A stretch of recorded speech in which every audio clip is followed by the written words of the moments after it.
video, we're not discussing whether the afterlife does or doesn't exist. It's something that we have covered before, so be sure to check out our channel if you haven't already subscribed. But here, we're taking a closer look at the many versions of the afterlife that humankind has served up over the years in one way or another. We'll first look at our cultural ever-afters, then those that are enshrined in legend, and finally, we'll analyze life after death from the scientific and technological point of view, discovering some cutting-edge innovation that experts claim really could preserve our souls forever. Culturally speaking, the afterlives offered up by religion are still those that most people are most familiar with. Christianity, the most followed religion on earth, has the entwined concepts of heaven, hell, and purgatory, with the virtuous supposedly destined for eternal joy, and the wicked condemned to a fiery torment. Here, the afterlife, so long as you do make it to the good place, is apparently better than anything you could imagine while alive. In some accounts, there is still a middle ground though. Purgatory is a world suspended between heaven, hell, and earth itself, and a place for purification of the soul. Dante Alighieri's Divine Comedy vividly illustrates it in his depiction of Purgatorio as a realm where souls go to cleanse themselves. With Islam, the second most followed religion on the planet, there are again ideas on arriving at a paradise or descending into hell. It's more specifically a culmination of one's earthly deeds though, and revolves around the Day of Judgment, where your living actions are said to be literally weighed, and your destination determined by how well or badly you've lived. With many of the world's polytheistic religions, meaning they have more than one god, there's a different outlook. With Hinduism, there's reincarnation and moksha. The afterlife revolves around samsara, the cycle of birth, death, and rebirth, and is driven by the law of karma. In Bhagavad Gita, a sacred text, it's explained that we will attain another body. So, although we're usually unaware of it in the present, the afterlife is more like an extension of whatever came before. In one sense, it means that everyone alive right now is already experiencing the afterlife, and will likely already have lived many afterlives to get to this point. There is an even higher goal in mind, however, moksha, which is the liberation from this cycle of birth and rebirth. Here, there's a clear bridge between Hinduism and Buddhism. Buddhists also envision a continuous rhythm of rebirth governed by karma, journeying towards a liberation from suffering, as outlined in the Four Noble Truths. The ultimate goal here, though, is to reach nirvana, a similar state of freedom and enlightenment. The way to nirvana is paved in the Dhammapada, a collection of poetic teachings from the Buddha. For example, one mantra says that hate is not conquered by hate, but by love, and that this is a law eternal. Now, it's quite a jump from Buddhism to the afterlives of Old Norse, but if you were looking for something different, then welcome to Valhalla, a glittering hall in Asgard where fallen warriors are honored. Most of what we know about it comes from the Poetic Edda, a vast collection of anonymous poetry, and a written record of all the oral legends that were once passed down. Entry into Valhalla is quite an exclusive club, however.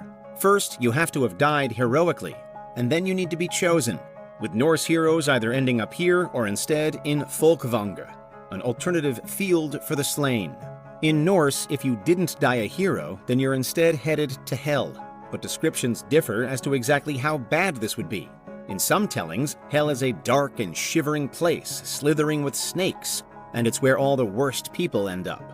However, in other depictions, it isn't quite so grim, with hell again being a vast hall for the dead, and in fact where most people end up. It doesn't quite have the glamour of Valhalla, but it is still possible to avoid eternal torment. As with most afterlives, your ultimate fate is determined by your actions on Earth. Finally, and to head a couple of thousand years further back in time, the mythology of ancient Egypt paints another different picture of what awaits us. For the Egyptians, you were headed to a place called Duat, another realm of the dead where a series of challenges and judgments await.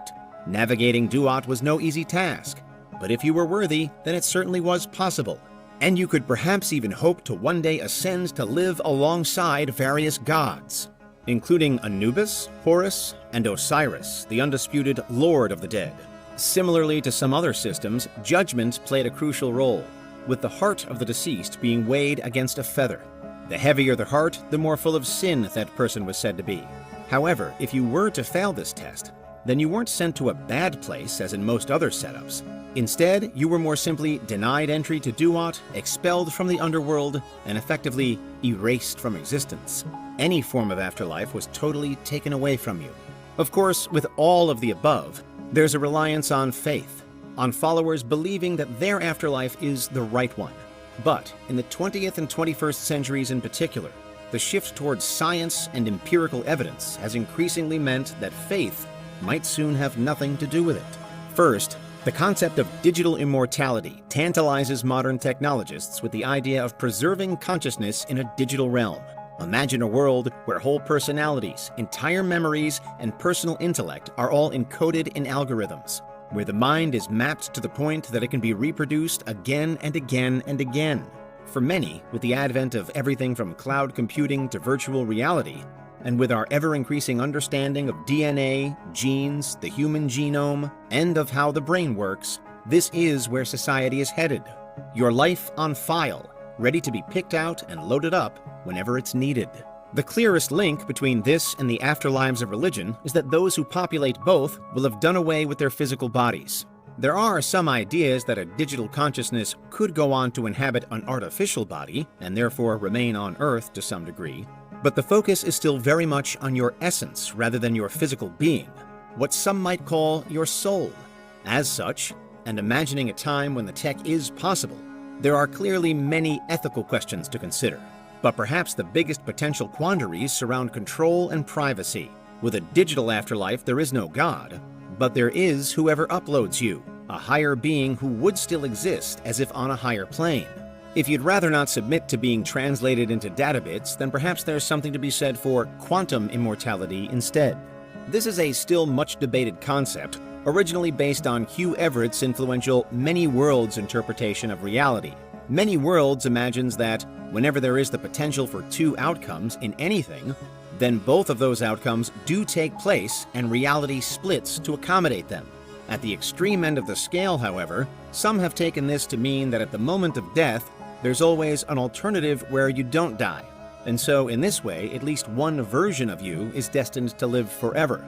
Quantum immortality is widely held to be controversial to the point of absurdity, but there are some theories arguing that, more generally, we might exist in some kind of quantum state after we die.